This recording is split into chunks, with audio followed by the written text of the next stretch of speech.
Hi, it's Chris and Kara. And we're the Garden Girls here to share with you some of our ideas for fabulous foliage in your containers. Well, this is such a fun thing to be able to do, to be able to bring your houseplants outside and kind of a little escape or a little vacation for them for the summer, because everybody loves to be outside in the summer. Right, and sometimes indoors they aren't doing so great, and maybe this way you can give them a little energy boost in an outdoor container. Anytime that you are doing that, though, if you're going from inside to outside, we want to make sure that the plants are acclimated a little bit. So we would never want to take them. I mean, these are meant for shade, but never take them, even like if you're overwintering a hibiscus or a mandevilla, don't take them from inside and then just put them right out in full sun. Like they're just not going to be, they need to be acclimated to that a little bit. So with this, I just planted this yesterday, and maybe you can see all of the different textures that I did, but these are, it's too heavy for me to hold. But you can see all the different house plants in here and just some fun texture. Even the different types of Rex begonias, these are so beautiful in the different types of texture that they have. And these ferns. I love this Can you button zoom in fern on these because at all it's a little bit or no? kind of the darkest shade of green you can ever imagine. They're just a wonderful, compact little fern. And the nice thing is you can take any of these that you want to move indoors later in the fall when we're getting ready for winter, which we aren't even going to talk about. Yeah, we're not going to talk about that. But I do love one of this is new for us, relatively new, is the Tradescantia. It's normally in a darker purple color, and right here we have it in this nice variegated, it's green and white. Did you find that? Okay, so this is what it normally looks like, and we do have that available. But this is the green and white version. So just something fun and different. The fiber optic grass is in here. This was just a really wonderful play on different types of textures. And the arrowhead plant, this really brightens up a nice shady area too. So think about where it's going as far as making sure that it's not too dark, that you're still going to see it if it's in a shady area. But I just absolutely love this just for that nice bright pop. So we can look at this larger planter as well, and it doesn't mean you have to use only foliage. In this situation, we have this wonderful new variety of Dieffenbachia called camouflage. Kind of looks like a camouflage with a modeling. And then we've added we have 4 blooming things, the begonia and 2 of the New Guinea impatiens and the trailing blue Tarinia. And then It really shows up nice in this urn. I mean, it just is really pretty. All right, so what are we going to do here? Well, you know, that's the hard thing, is narrowing it down, because there's just so many great fun options. But I always love caladium, especially in a shade container, because of their beautiful, elegant leaves. You get the nice height on them. And then there's a lot of, we always talk about letting one material lead you to another. So in here, in the actual leaf, you can see there's a lot of different options and different directions that we could go, whether it be in the reds or the pinks, greens, even a bright yellow, white, lots of fun ways to kind of play with this leaf. And again, remember, letting one material lead you to another is really going to make a wonderful, successful container. All right. So I'm putting that in the middle. That's where I'm starting. Maybe it could be like tic-tac-toe, and I put a plant in, and then you put a plant in. Then I put mine in front of yours. Okay. Well, this, you just have to see this, because this is a plant we have been trying to get for several years. Finally have it. It's Xanthosoma. It kind of sounds like it might be a disease, but no. This is a variety called Magnificum. And this is the most fabulous leaf. It is kind of in the caladium family, and so it could pair well with this, but I just love this. Yeah, it's really exciting. I had not seen that before. It just came in last week, so it's very, very pretty. But in here, I thought it would be fun to do one of the begonias. This is a Rieger begonia, and this can also be as a house plant. And so I'm bringing in this yellow to kind of bring out the yellow in the center of or in the leaf. So remember that when you look at all of these begonias, they actually have a front and a back. They have a good side and a bad side.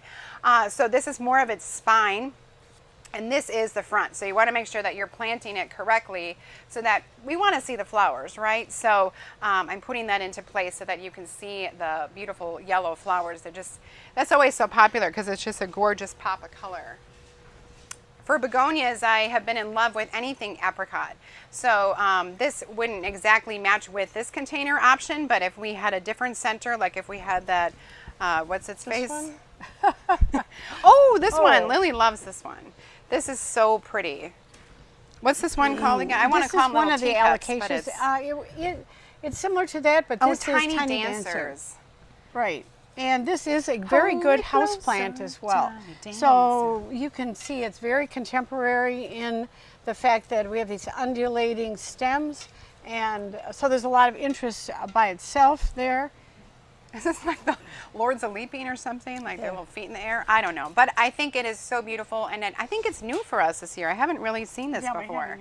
But this, so your sky's the limit on the options of different colors that you want to incorporate in here. So now I get to do my apricot, which is really pretty. This one's called Solenia apricot. And I just think that that color is so unique and beautiful. Lots of different color options with the begonias. This is also a really pretty one, this Balconia. This is called Hot Orange. And there is a big love for oranges right now. It just seems like in any of the plants, people are always coming in and looking for a bright orange or hot orange color. So we have lots of flowers in the sun for orange, but then also to be able to get it in the shade plants, this hot orange is really fun. And you can see it's going to cascade down really nicely. I think any of those neon colors, whether it be orange and then you can add the yellow to it. And when we are talking shade, we're talking about darker areas. So this is a nice way to create some interest in a dark corner. What is that? You want to tell them what that is? That's a good question. It's called Brazil. Yeah. So there's so many new philodendrons right now, and they're all about a study in the contrast of foliage. So these are shade lovers and a great houseplant. And I think we can pair that with this autumn fern. And the wonderful thing about it is that it's tipped with this little peach color on the edges of the leaves. Well, ferns are great because you can get so much wonderful texture. So there's lots of great options. I just pulled a couple to show you, but this autumn fern I think is absolutely perfect in this container. This is the silver ribbon that is really pretty. We have a traditional, more of a, what's this called? Just a regular Boston fern like this. So lots of good texture that way in the container. And then we could have used this spathiphyllum, which is probably the best value that we have right now, but it's blooming like crazy. The one I have in my house is blooming 12 months out of the year. So you can start with a little one like this, and of course they take quite a bit of water, I've found. And it's a great transitioning houseplant that can get ultimately into a 10-inch pot. But I like this one for this situation. Austral gem is another really great fern that is very durable, so that will stay alive for you and good texture. And then this is the little fluffy ruffles. So again, we're talking texture here, and you can incorporate a couple of them in here if you want to.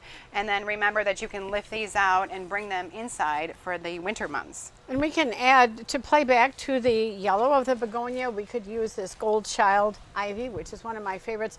This, by the way, wintered in my yard last year. So it was just, I planted it along the edge of a ledge, and it's coming back beautifully this year.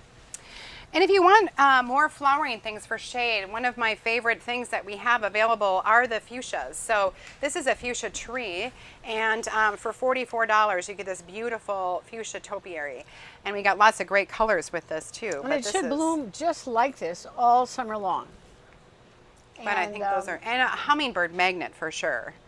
They always love the fuchsia. So this is a great one.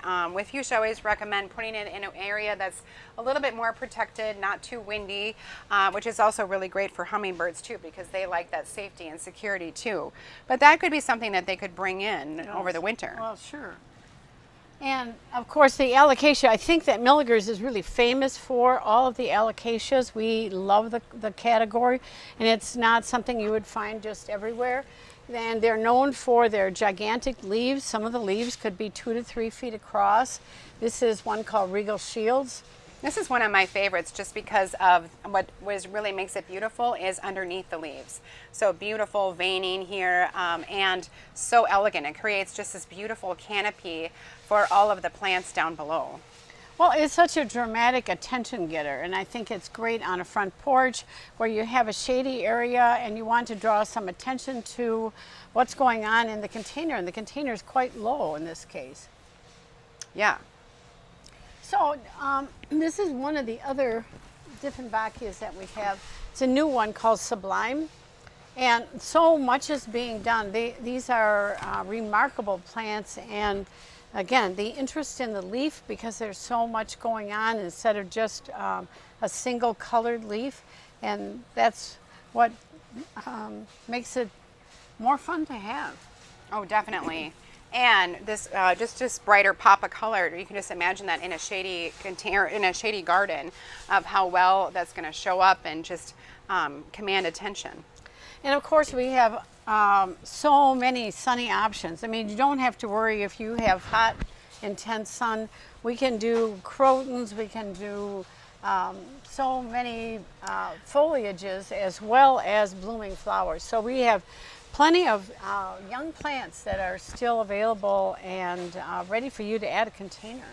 Well, the crotons do so well in full sun. So the more sun they get, the more vivid that their leaves are going to be. But this is something also that you can bring in the fall and winter time and have as a houseplant. Yeah. Which is really fun to lift them out and then just bring them in. And then again, remember as you're transitioning it for next summer, being able to bring it outside and getting it acclimated to that. But a lot of fun. Everyone looks a little bit better with that summer color. Right. Right. All right, so that is our highlight on all the fantastic foliage and just beautiful shade options for you. A lot of times I feel bad when people come in and they're like, oh, these plants are all so beautiful, but I have shade. And they feel like there aren't enough options there, but really shade is actually my favorite to do. Yeah. Just because we get to play with so much more texture, I think. And we have a dedicated area just for shade, so you don't need to feel overwhelmed when you get here. You can shop the shade area. Yeah, and there's just so much here. So check it out. And then we also planted a lot of these containers in the shade section so that you can get inspired, get some ideas and how you want to create and personalize your own container. So thanks for watching. And we'll see you soon.